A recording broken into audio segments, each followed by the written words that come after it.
Okay.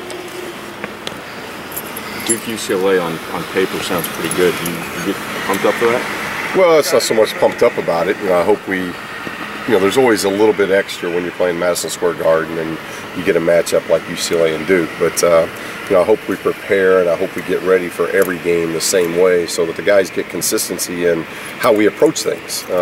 Now, with that said, it's over the holidays. This is a game that we scheduled, so we're excited about this game. And it gives us about as good a measuring stick as we can get. We've had in Missouri our first road test and now playing a top 10, 15 team in the country. It gives us two really good litmus tests of just exactly where we are before we go into conference season in about 2 weeks. Steve, what's your relationship with Coach K? Well, one of great respect. He played for Coach Knight, so I've got great respect for him from his heritage. And then as a coach, somebody that's been there one place, I've been in this business a long time, to stay at one place is not easy.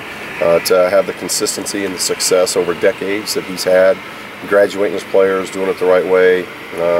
He's one of those guys that I follow from afar. I watch a lot of not just his films that he's made, but watch an awful lot of game tape over the last 15 years of the Duke way of doing things. So there's great respect on my end of how he goes about running his program.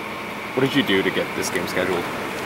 I can't remember who this is exactly, the contact that was involved, but when we were contacted and Duke's name was brought up as a possible neutral game in New York City, that was very appealing. Obviously a long way for us. It's we got great distance that we got to cover here, but to be able to play Duke in a neutral building and to get our guys in Madison Square Garden, to take somebody like Kyle back closer to home, I think that's always big in recruiting when you recruit nationally, to get guys back closer to their homes. And so it was just a great game, and a game that was needed for our schedule that was already done. We felt like we needed a game like this. What do you think of what you've seen of Jabari Parker, and how do you go about stopping a guy like that? Well, he's tremendous, obviously, for a freshman to be putting up the numbers that he's putting up. It speaks volumes. There aren't a lot of freshmen doing that. He's just very skilled. He's somebody that can beat you in transition. He can beat you in low post. He can shoot the three. He can beat you in just a variety of ways. Will you ask one guy to defend him, or would it be kind of like team effort? We're still going through that. I'm sure multiple guys, just by the way we play, there'll be multiple guys defending him at the same time. But it's not like you can send 2 or 3 guys at him. You got guys like Hood and Cook and a variety of other guys that they're making 8 threes a game. So they do a very good job. I think Coach Krzyzewski over the years has done a masterful job of understanding spacing. And I've never thought. In my background, I always thought the most important part of offense was spacing, and Duke has as good a spacing to their offense as anybody we're going to play all year long. So with that, you have to guard more wood, and when you guard more wood, there's a lot more room for mistakes, and that's why our young defensive team is going to be put to a great maturity test here of how far we've come in the last 10 games. When you were at Indiana, did you play against Duke? Yes, our way to the championship. We played them in the regional semifinal. Is this, have you coached against Mike? Yes. When we were Sweet 16, when I was with Missouri State, we beat Wisconsin, Tennessee, and then our regional semifinal in New Jersey was Duke. How much do you see similarities in Mike from your days at Indiana as a player, which is now at UCLA as a coach? Similarities in the Duke program? Yes, in what he does. A lot of people have compared him to Wooden.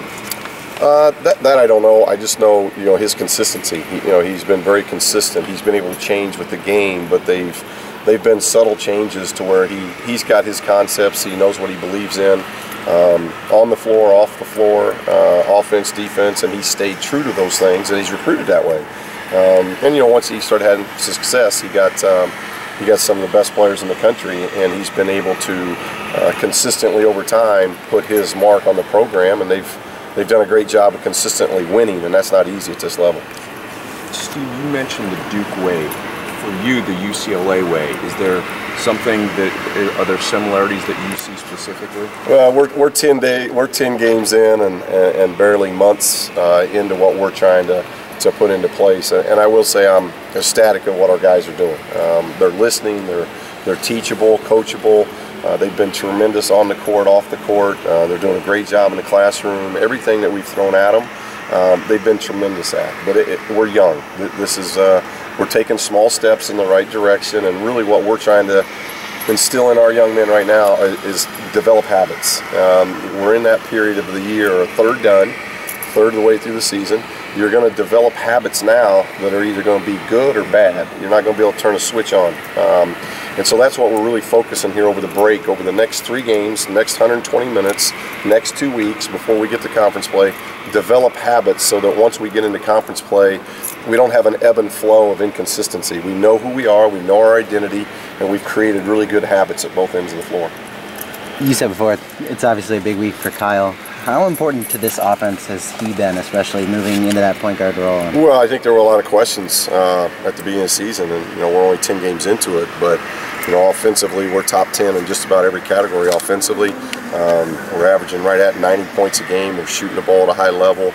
But I think the biggest, not so much surprise, but something that I'm most pleased with is how we're valuing the ball. We're averaging 19 assists to 10 turnovers. There are a lot of teams in the country doing that, and we're going to get a big test this week because of Duke's pressure defense. It gives us a different defense now to attack, but we got a lot of guys. Kyle's his assist turnover ratio is like 8 to 2. Bryce coming off the bench and helping what he does off the bench is like 3.5 to 1. So we're doing a really good job of valuing and taking care of the ball, and I think that always starts with the guy that's initiating your offense, and Kyle has a lot to do with that. You still like Zach coming off the bench? Would you flirt with him starting soon? Well, unless I'm going to go really small. Kyle's going to start, Norman's going to start, and Jordan's going to start. Those 3 guards are terrific, and Zach has gotten off to a tremendous start in his freshman career. But Norman's playing extremely well. Jordan's our leading scorer at 21 points a game, and Kyle's our catalyst of running the show. So I'm not really ready to go to a smaller 4-guard lineup. I like our pace. I like our rhythm. I really just want to see our entire team mature defensively right now.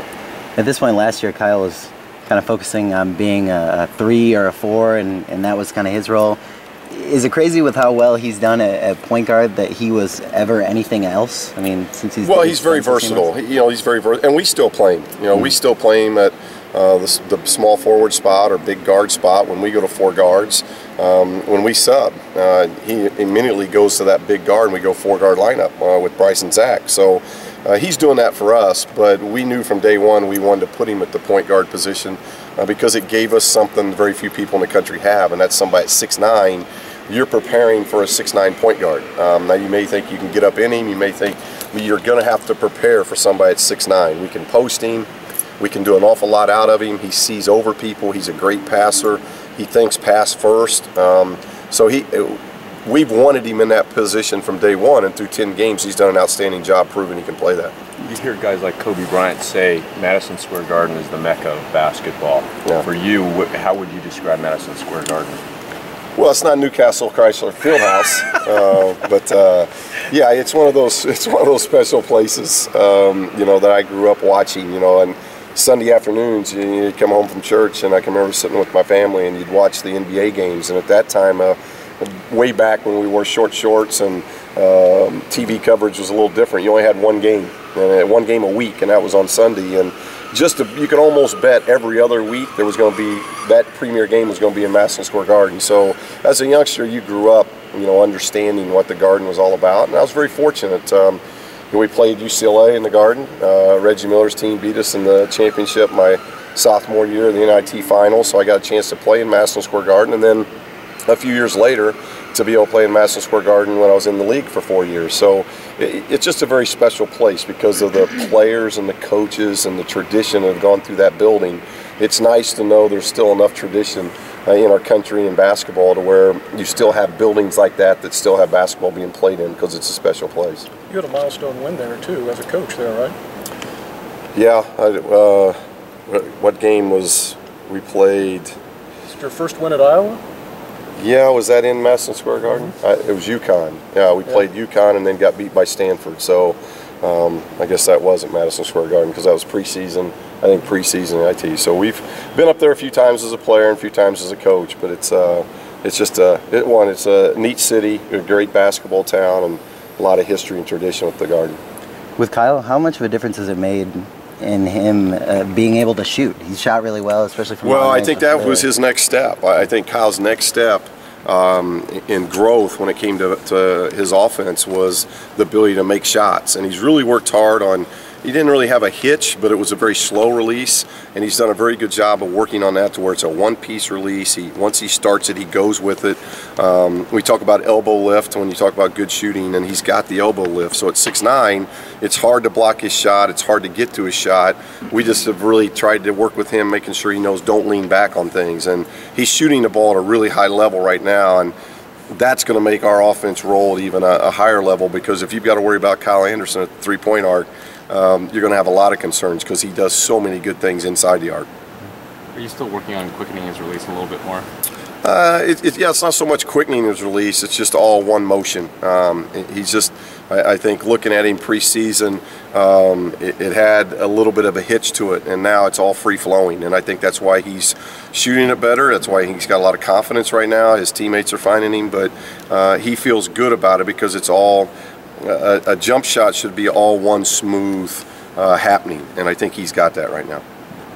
If there's one facet of the game, other than coming away there from their little win, if there's one facet of the game that you want to see growth in, what is that out of this one game? Well, we've talked about it for weeks. We've got to mature defensively. We've got to continue to develop. I think our habits that we've got to form and work on are at the defensive end. We've got to become tougher-minded. We have to be concerned about getting consistent stops. And I thought we took, after watching tape a couple times Prairie View, we took some steps forward. We had 30 really good minutes defensively, and then we had 10 that we just kind of went through motions, and we can't do that. And so we still got work to do, but we saw progression going from Missouri to Prairie View just in our attention to detail at the defensive end. And if we can create those habits against a team like Duke, then that's really going to help us in January and February of how we want to play. Thanks, guys. Yeah, Norman.